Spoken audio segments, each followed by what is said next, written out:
Federal agents broke down doors, seized hard drives, and recovered surveillance footage from every room in Jeffrey Epstein's properties, including the bathrooms, and then they buried it. They had video evidence showing crimes committed against children by some of the wealthiest and most powerful people in the country, and not a single one of those individuals has been prosecuted. That is not a conspiracy theory. That is a documented fact. And what makes it even more disturbing is what we are now learning about the massive institutional machinery that kept this operation running for decades. We are talking about major universities, global financial institutions, modeling agencies, and a Department of Justice that appears far more interested in protecting its own than in delivering justice for survivors. If that does not make your blood boil, what comes next absolutely will. Let us start with the money. Because in every white-collar criminal investigation worth its weight, the money is where the truth lives.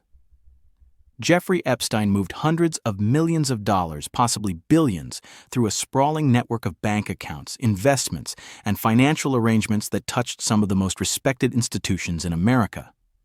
And one of the most explosive revelations to surface recently involves something you would never expect to be part of a trafficking operation: university tuition payments.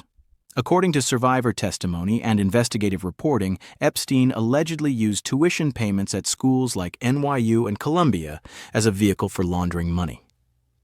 The scheme was disturbingly simple. He would overpay tuition on behalf of young women he had lured into his orbit, and then receive refund checks back from the university, effectively cycling dirty money through one of the most trusted institutional systems in the country. Now here is where it gets personal. Lisa Phillips, a survivor who is both a Ford model and an aspiring actress studying at NYU's Lee Strasberg program, has spoken publicly about how Epstein dangled education as bait. He kept telling her he had connections at NYU, offering to send her there and pay for everything. And once she accepted, he used those tuition payments as leverage to keep her trapped. She has described feeling caught, unable to walk away because he was funding her education and holding it over her head as a form of control. That is not generosity. That is a predatory strategy designed to create dependency in vulnerable young women, and it worked because the institutions involved either did not notice or did not care. Think about that for a moment. The Varsity Blues scandal made national headlines because wealthy parents were bribing their kids' way into elite schools through fake athletic credentials, and people were rightfully outraged. But what we are looking at here dwarfs that scandal entirely. We are not talking about cheating on admissions. We are talking about major American universities potentially serving as unwitting or even willing participants in an international child sex trafficking ring. The question that investigators now need to answer is whether these schools turned a blind eye to suspicious financial activity because they were desperate for endowment money and tuition revenue.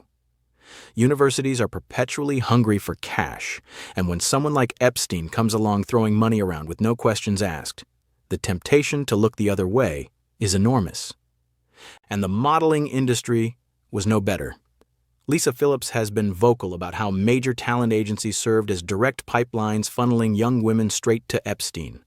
Well-dressed recruiters would approach girls in public spaces, shopping malls, and other locations, offering them modeling opportunities that ultimately led them into the hands of predators. This was not some amateur operation run out of a basement. This was a sophisticated, well-funded enterprise with tendrils reaching into legitimate industries that gave it a veneer of respectability. Phillips has said she started speaking out specifically because she wanted to connect the dots between the modeling world and Epstein's network, and the picture she paints is one of systemic, industry-wide complicity. Now let us talk about what the government is doing about all of this, because that is where the story takes an even darker turn. Congress passed the Epstein Transparency Act with bipartisan support, and it was signed into law by Donald Trump, requiring the full disclosure of all records related to the Epstein case. On paper, that sounds like a major step toward accountability. In practice, the Department of Justice has turned compliance into a masterclass in obstruction. They missed the legal deadline for turning over documents.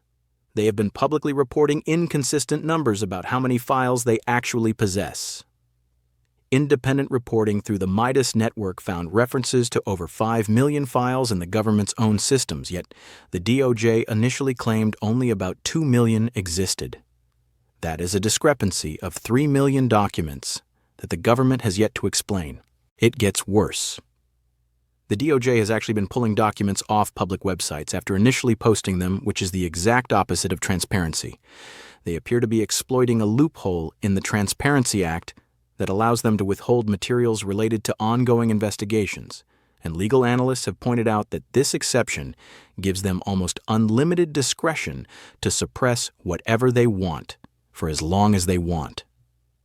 The people being hurt most by this are not politicians or media figures. They are the survivors themselves, real people with real families who have been waiting years for the system to deliver some measure of justice and accountability. This is precisely why a growing number of people, including members of Congress from both parties, are pushing for the appointment of an independent special master to take control of the document production process away from the DOJ entirely.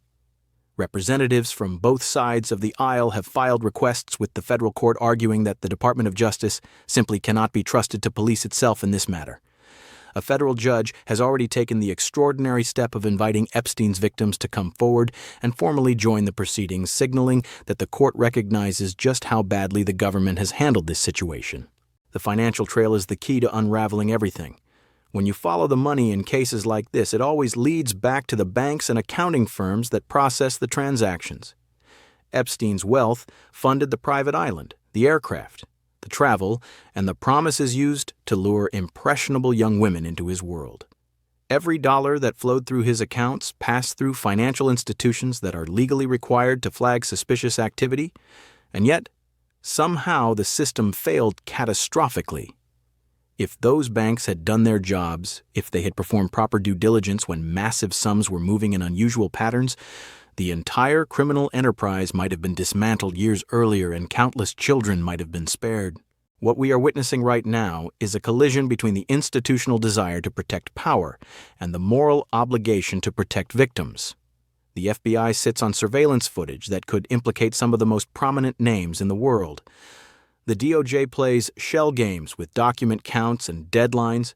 Universities cash checks without asking questions. Banks process transactions without raising flags. And through all of it, the survivors are left standing in the wreckage, watching as the very systems that were supposed to protect them continue to prioritize the comfort and safety of the wealthy and connected. This is not a partisan issue. This is not about left versus right, Republican versus Democrat. This is about whether we live in a country where the law applies equally to everyone, or whether there exists a class of people so wealthy and so connected that they can commit the most heinous crimes imaginable and never face a single consequence. The evidence exists. The testimony exists. The financial records exist. The surveillance footage exists. The only thing missing is the political will to act on it, and that will not come from the institutions that have already shown us exactly where their loyalties lie.